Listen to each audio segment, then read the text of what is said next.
alaikum.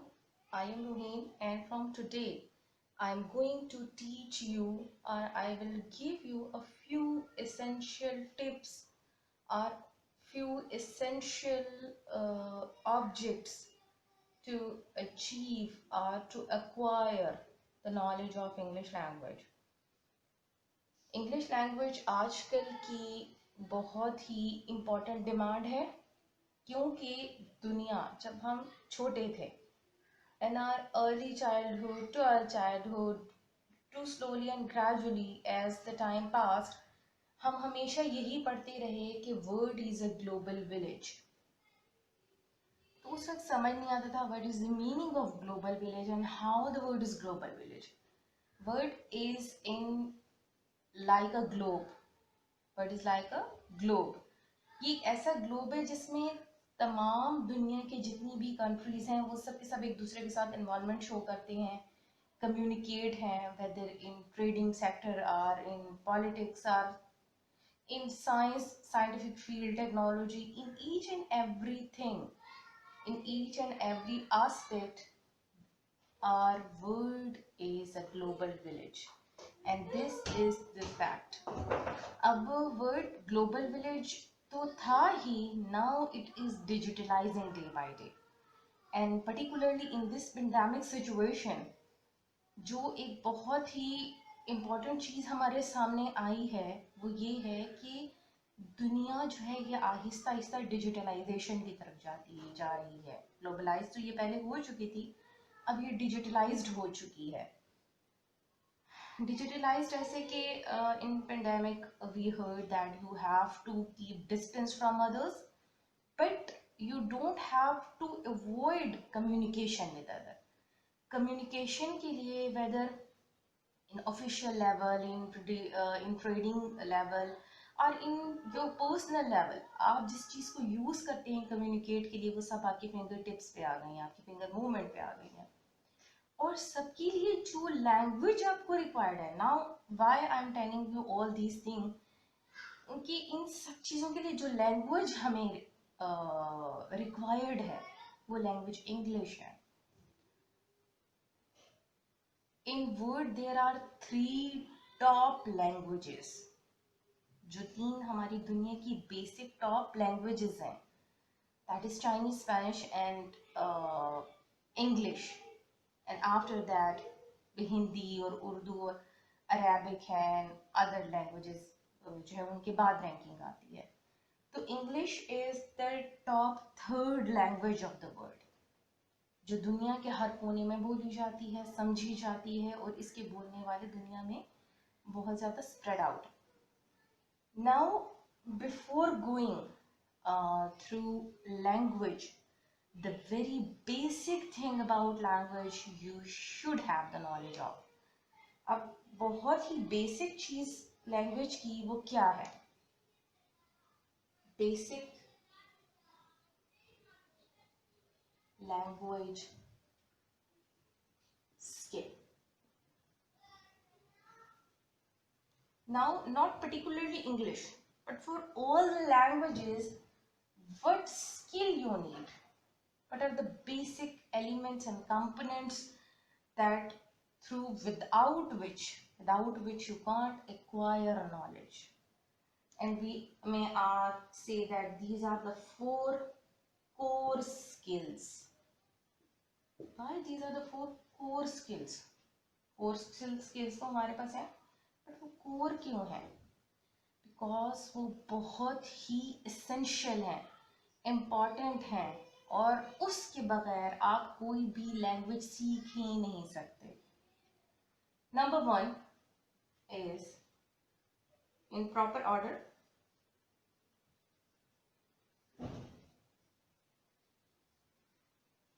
question rise in the mind कि what do I mean by LSRW? इससे कुछ समझ तो नहीं आ रही है। LSRW जो है ये हमारा प्रॉपर ऑर्डर है स्किल का। L is with listening, why listening? जब तक आप कुछ सुनते नहीं हैं, जब तक आप उसको ऑडियो आपके कानों में नहीं जाती है, you can't get to know कि वर्ड क्या है, उसकी प्रोनाउंसिएशन क्या है, इसका मतलब क्या है। इसकी मिसाल हम ऐसे लेते हैं कि when the child get a birth, he came in the world, तो जो बेसिक चीज वो सबसे पहले उसकी है वो उसकी लिसनिंग होती है। दरवाजा जोर से बंद हुआ, बच्चा डर गया, वो रोने लगा, it means he has reacted. फिर उसके पेरेंट्स, उसके सिबलिंग, उसके family members, whatever language they are speaking, he is responding to those words. मजाक की बातों पे वो हंसेगा, गुस्से की बातों पे वो रोएगा, मीन्स जेस्चर नजर आ रहा है, वर्ड सुनाई दे रहे हैं। तो विदाउट लिसनिंग और without audio things you can't get to know a language or you can't acquire a knowledge.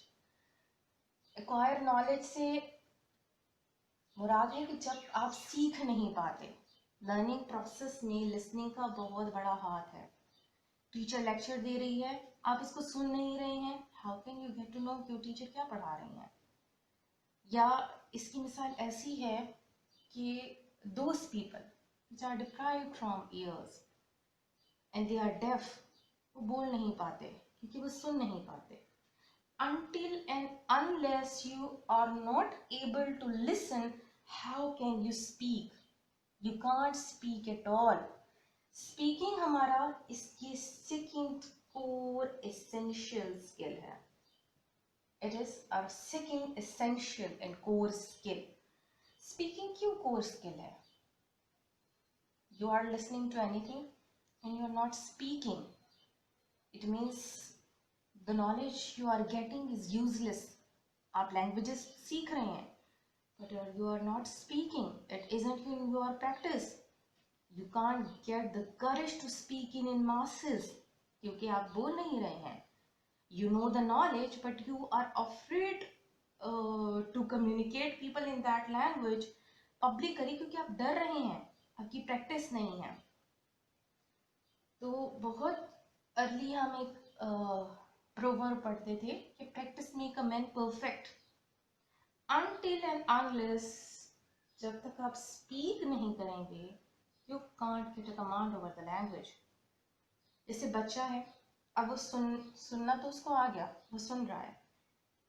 Then he start speaking with broken words to broken sentences, and then to incorrect pronunciation. Slowly and gradually he moved toward proper and correct sentences, proper and correct words, and then proper and correct pronunciation. So speaking is the major and core skill of the language. After that, जब बच्चे ने सुनना भी सीख लिया, बोलना भी सीख लिया, he get the admission in the school. School में एडमिशन मिल गया. स्कूल में एडमिशन के बाद नेक्स्ट काम जो टीचर ने करवाया वो था रीडिंग का. कभी भी टीचर्स जो हैं वो बच्चे को पहले राइटिंग पे नहीं लगाते. They first familiar with students with sounds, that ए, ब, ख and d. These are the basic sounds. You have to be fully familiar with those sounds. Sounds तो वो आपको स्टार्ट से ही सिखा देते हैं, आपको पढ़ना सिखा देते हैं कि आप इसको देख रहे हैं ना. तो what is this? Child is used to say a, b, h and then towards letter, then towards animal name, fruits name, and each and everything. These are the class activities. Teacher कभी बच्चे को पहले इस चीज पे नहीं लेकर आता कि आप पढ़ना लिखना सीखो या फ्रूट्स, एनिमल्स और उन चीजों के नाम लिखना सीखें. नो, पहले पढ़ना सीखना है. So our third part is reading. Fourth and the last part is writing. जब बच्चे ने साउंड सीख लिए पढ़ने, अब टीचर उसको dot to dot line, dot to curve line, and then with shapes, two words, then simple sound, इनकी formation सिखाते हैं. मीन्स राइटिंग जो है वो सबसे लास्ट का जो आपका स्किल है जो आप सीखते हैं. सो the basic 4 skills without which you can't acquire a knowledge of the language, either an English language or any particular language which you are uh, learning to know about. Listening, speaking, reading and writing is the proper order. अच्छा, अब इसके बाद हमारे पास एक और shape आती है कि इनमें से people may ask you कि tell us what are the active skills and what are the passive skills. इनमें से एक्टिव स्किल कौन से हैं, पैसिव स्किल कौन से हैं, क्योंकि फर्दर ये 2 पार्ट्स में हमारा कैटेगराइज्ड है. The categorization is as receptive. Receptive skill. Receptive skill क्या skill है? Receptive skills are those skills which you are receiving. जो आपको सुनाई दे रही हैं, जो आप देख पा रहे हो, रिसीव कर रहे हो दुनिया से. These are the passive skills. अब ये passive skill है, slowly and gradually आ रही हैं, कोई spontaneity में नहीं है, at the moment बहुत sharp नहीं है, ये passive है. आराम आराम से आप रिसीव कर रहे हैं और आप उसको इंफॉर्मेशन ले रहे हैं. तो इसको हम एक तरह से कह सकते हैं ये इंफॉर्मेशन भी है. तो रिसेप्टिव स्किल हमारे पास क्या आ गया, वो चीजें जो हम दुनिया से रिसीव कर रहे हैं, हम सुन रहे हैं, हम देख रहे हैं, उसकी मालूमात ले रहे हैं और हम उसको समझ रहे हैं. इसमें हमारी कोई क्रिएटिविटी शो नहीं हो रही है. जैसे टीचर हमें पढ़ा रही हैं और हम पढ़ रहे हैं, रिसेप्टिव है. अच्छा, अब सेकेंड जो इसकी कैटेगरी हमारे पास आती है, वो हमारे पास इसकी आती है reproductive.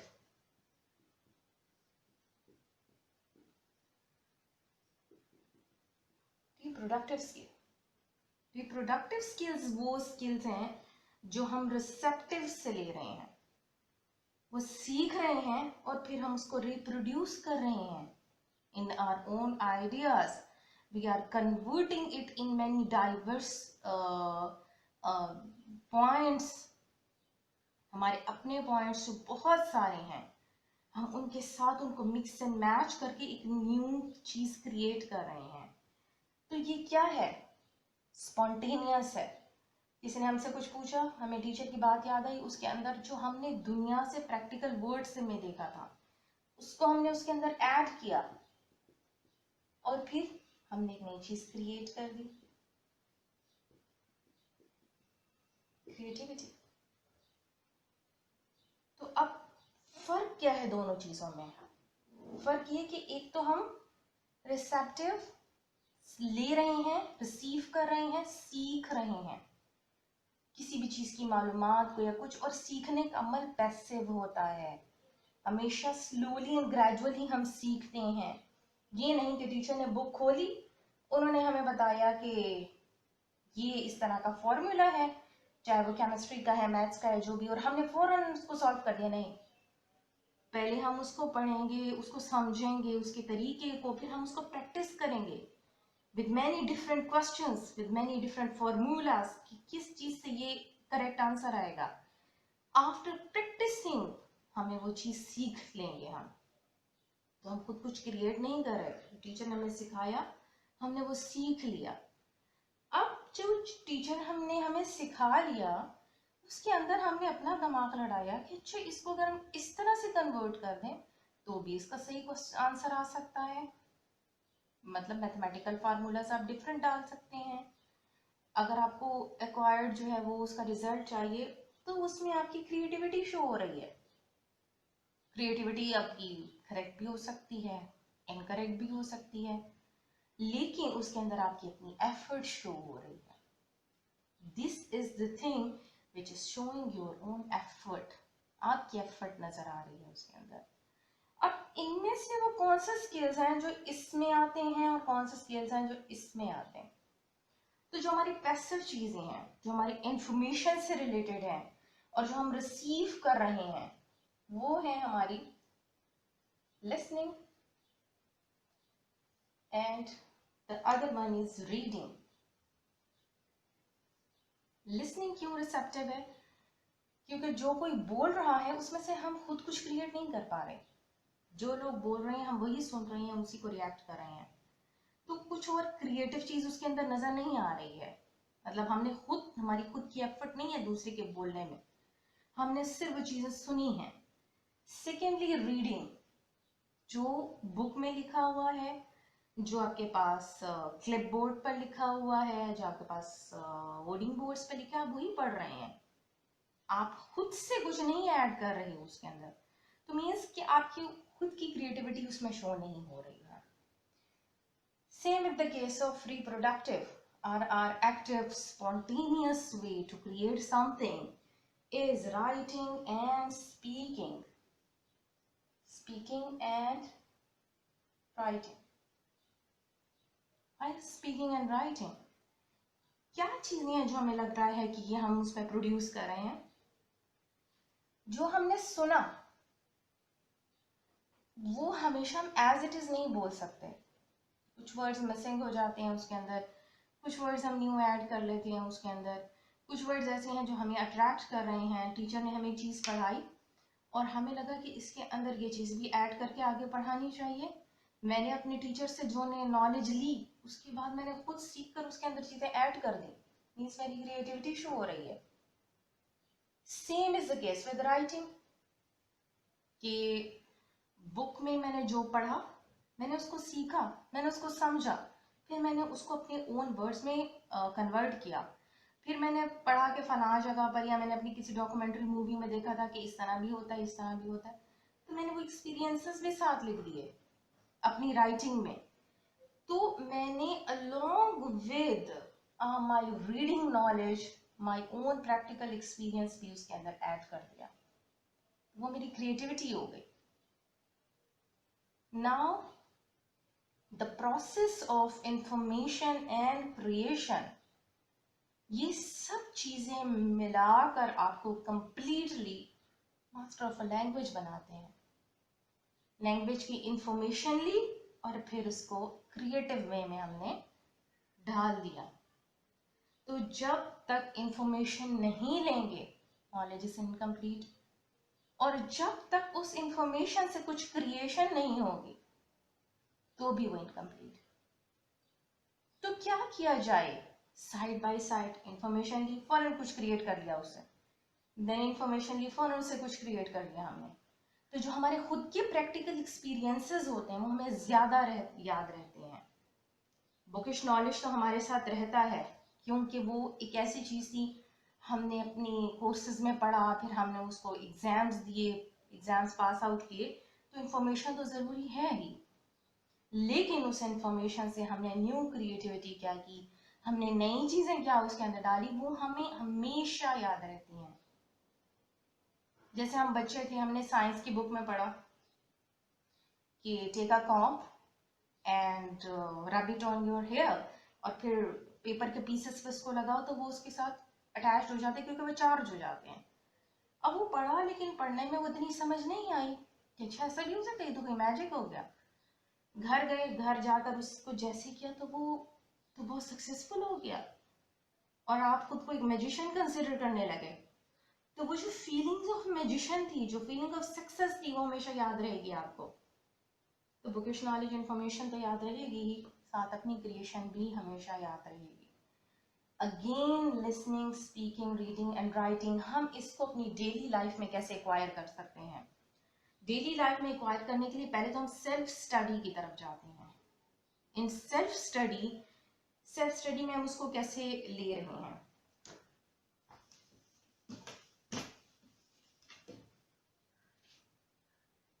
Our self-study is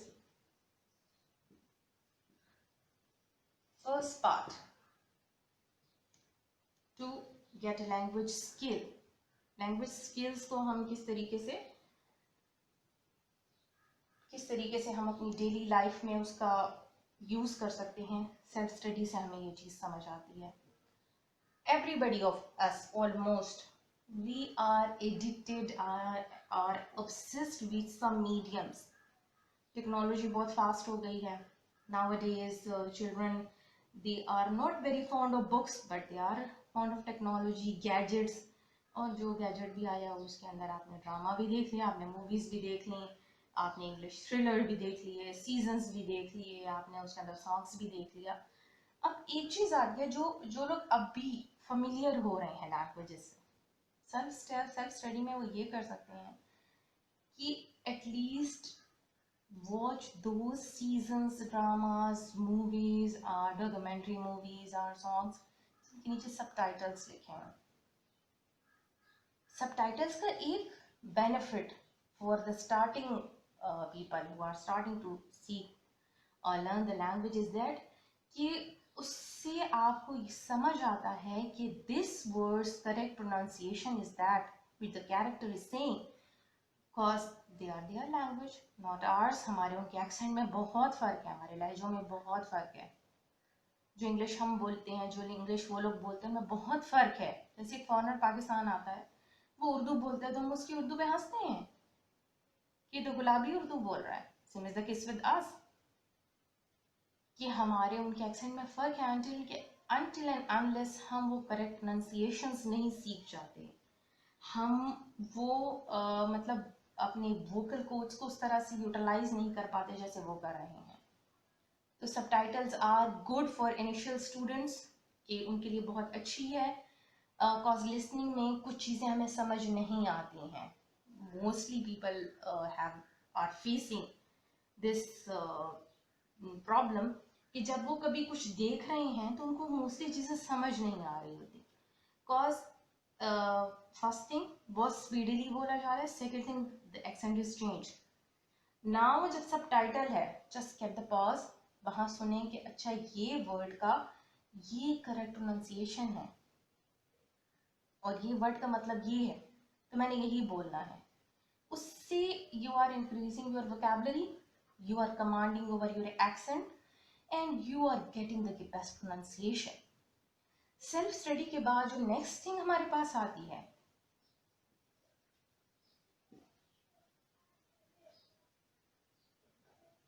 class assessment आती है। किस तरीके से टीचर जो है वो स्टूडेंट को मतलब वो इन्वॉल्व कर सकती है, या क्लास, सॉरी हम इसको एक्टिविटी कह सकते हैं।